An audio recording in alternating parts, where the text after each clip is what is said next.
السلام عليكم متابعي الاوفياء، كنتمنى تكونوا كتشوفوا فيديوهاتي وانتم في احسن وافضل حال يا رب.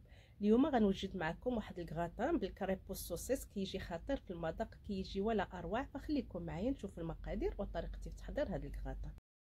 وبالنسبه للمقادير، فاولا غنعطيكم المقادير ديال الكخيب. فخديت هنا 250 غرام ديال دقيق الفورس، غنحتاج معاه نصف لتر ديال الحليب، 4 البيضات، الملح، واحد الساشي ديال الفاني، واحد الساشي ديال الخميره ديال الحلوى وزن 8 غرام، 2 معالق كبار سكر سنيده، 2 معالق كبار ديال زيت المائده، والكريب ديالي غنسمو بالثوم محكوكه والمعدنوس.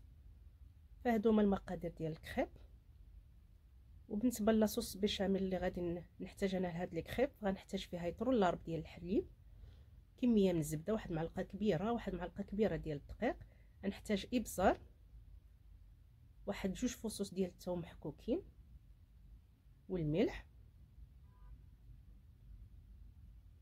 بالنسبه للحشو فانا عندي هنا كميه من الصوصيص، يعني ممكن تستعملوا اي نوع بغيتيو، مع كميه من الفرماج احمر. ودابا ندوز معكم للطريقه.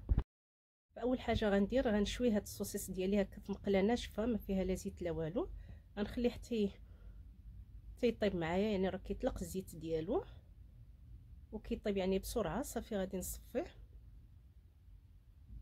غادي نخليه على جنب، وغندوز نحضر معكم الكخيب. ففي كاس ديال الخلاط غندير 4 البيضات، نص لتر ديال الحليب، ملح، فاني، خماره ديال الحلوى، 2 معالق ديال سنيده، و2 معالق ديال الزيت.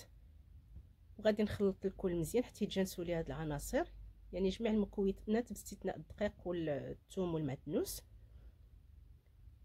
صافي، وكنضيف هنا الدقيق على دفعات، يعني الدقيق مضبوط ما تنقصوش منه، يعني 250 غرام في نص لتر ديال الحليب و4 البيضات كيجي هو هذاك. صافي، فمن بعد ما خلطت الكل غادي نضيف هنا المعدنوس والثوم، وغادي نخلط وغادي نغطيه ونخليه يرتاح معايا شويه، وندوز نكمل معكم باقي المراحل. هنا غادي نوجد صلصه البيشاميل. درت واحد المعلقه كبيره ديال الزبده حتى دابت، وضفت له واحد المعلقه ونص ديال الدقيق، الحليب، مليحه والابزار، وغادي نخليها حتى تعقد معايا. عاد نضيف هذاك 2 فصوص ديال الثوم اللي عندي ونخليها على جنب. غندوز دابا نطيب الكخيب. ففي مقله هكا اللي ما كتلصقش، كندهنها في الاول بالقليل جدا من الزبده، وكندير واحد الكميه من هذا الخليط ديال الكخيب، وكيطيبوا لي الحواشي كنقلبها حتى كطيب من الوجه الثاني. كندير هكا واحد الزيف هكا ديال الكوزينه نقي، وكنزل فوق منه هاد الكخيب، يعني ما نزلهمش على بعضياتهم باش ما يتعجنوش معايا. يعني طريقه بسيطه وسهله، وسبق حضرتهم يعني معكم فيديوهات كثار هاد الكخيب باشكال يعني وبمذاقات مختلفه. صافي، وكنستمر فكيجيو على هذا الشكل، يعني خفاف ولذاذ في المذاق. يعني ممكن تعمروهم باي حشوه بغيتيو، ممكن تقدموهم غير هكا بحشوه يعني اللي ناشفه، ما تدخلوهمش عاد الفران بحال اللي غندير انا. هانتوما كتشوفوا يعني كيجيو خفاف.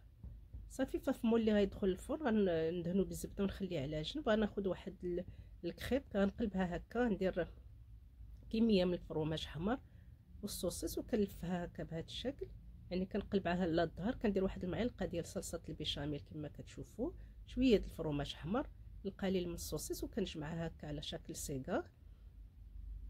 يعني طريقه سهله وبسيطه، يعني فقط قلبوهم ما ديروهمش مقلوبين، يعني كيجي الوجه هو اللي من برا. كنقلبها كميه من الصوص بيشاميل، فرماج حمر، كميه من الصوصيص، وكنجمعها. يعني كيتجمعوا بكل سهوله لان رطب يعني وخفافين. صافي، كنستمر دائما بنفس الطريقه، يعني سهله وبسيطه ولكن كيجيو لذاذ في المذاق، يعني جربوهم. فكيجيو على هذا الشكل من بعد ما استفتهم هكا. يعني راه دايره 2 طبقات انا لان درت كميه كبيره والمول كبير. صافي، فنصب عليهم ما تبقى من هذيك صلصه البيشاميل. ندير كميه من الفرماج، غنخليه حتى يطيبوا معايا، عاد نضيف لهم فرماج وندخلو فقط يتحمر على هذا الشكل. هانتوما كتشوفوا كي كيجي رائع. فكنتمنى تجربوهم وتردوا عليا، والى فيديو قادم باذن الله.